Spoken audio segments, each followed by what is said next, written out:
Como começou sua trajetória na religião?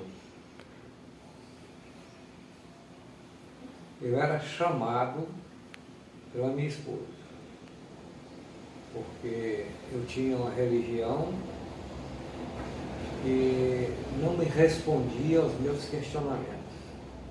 Eu perguntava, por exemplo, por que dentro de uma família com 5 pessoas sãs nascia um aleijado. Ninguém me respondia isso. Nem padre, nem pastor, nem bispo, nem arcebispo me respondia. E minha esposa tinha a religião dela e eu não tinha uma definida ainda. Até que entrei numa religião que hoje me dá a resposta. Que aquele que nasce aleijado é um espírito, e como espírito, por ter feito algum erro em vidas passadas, esse espírito escolheu vir aleijado. E o aleijão é em decorrência de pecados, ou seja, de erros cometidos pelo espírito. Então, por aí já se vê que a minha religião é espírita, ou seja, acredito em algo fora da matéria. Então, o Espiritismo nos explica que todos nós somos espíritos na matéria, no corpo material. Há quanto tempo você se envolveu com a sua religião? 22 anos. Para aqueles que não sabem no que acreditar, você pode relatar alguma história que o senhor tenha vivido que fez acreditar fielmente na sua religião?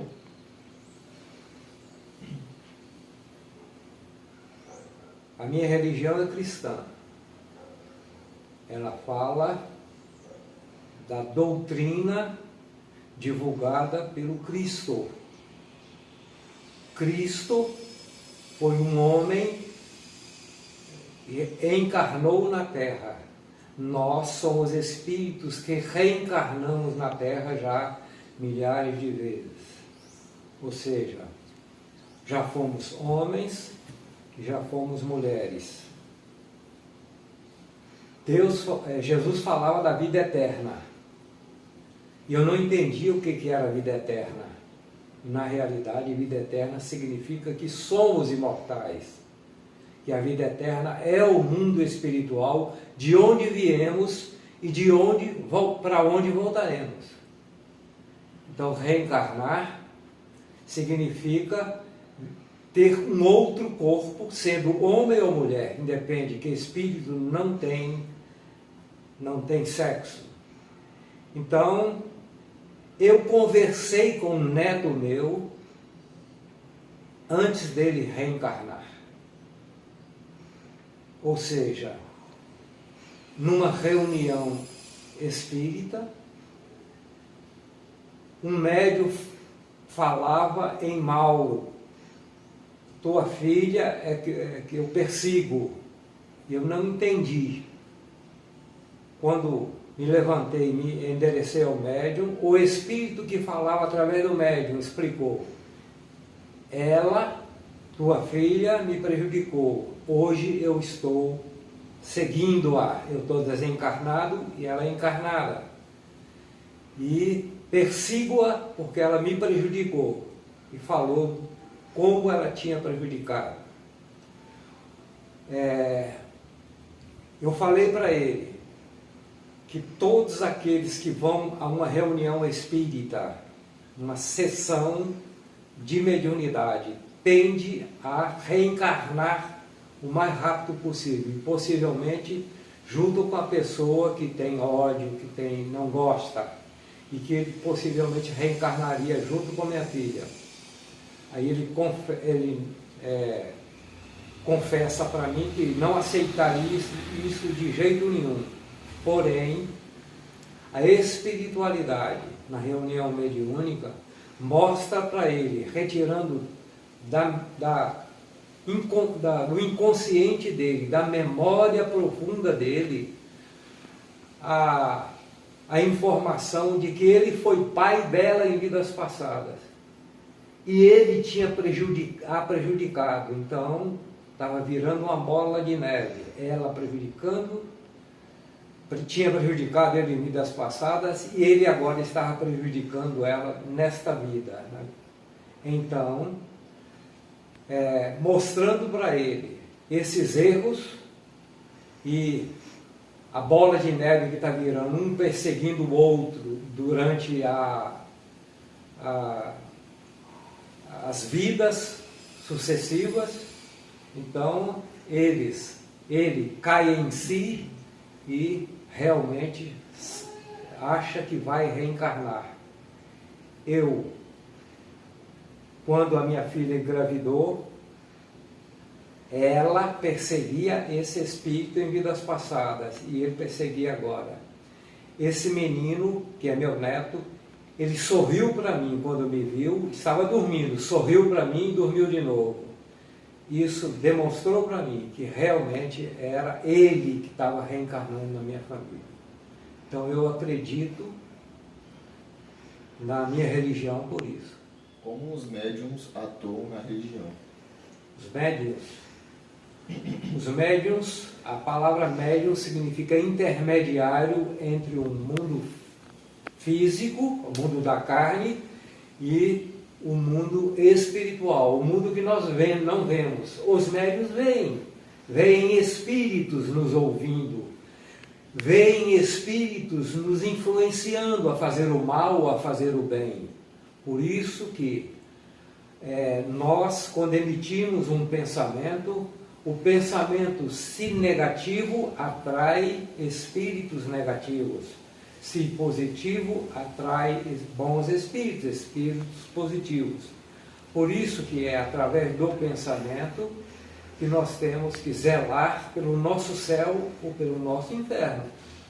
Porque nós criaremos o nosso céu ou o nosso inferno através dos nossos pensamentos. Ou seja, somos aquilo que pensamos. O médium, ele é o intermediário entre o mundo físico e o mundo espiritual, porque ele consegue ver, ouvir ou falar com os espíritos. O que a religião mudou no seu dia a dia?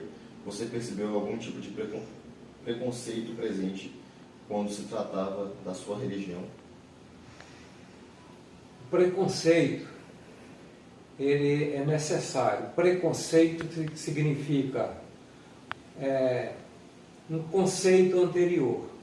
Pré-conceito significa isso.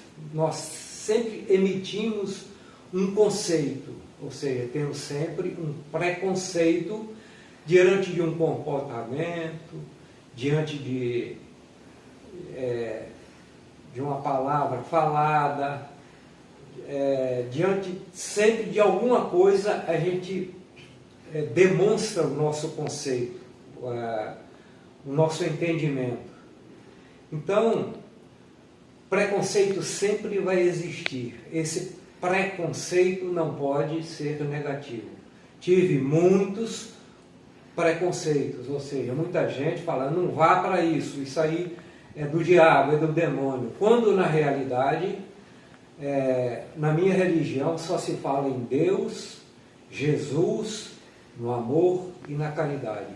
Então eu acredito na minha religião, eu acredito no que eu vejo lá, no que eu procuro fazer lá, porque a religião, a melhor religião é aquela que nos faz melhor, nos faz bem.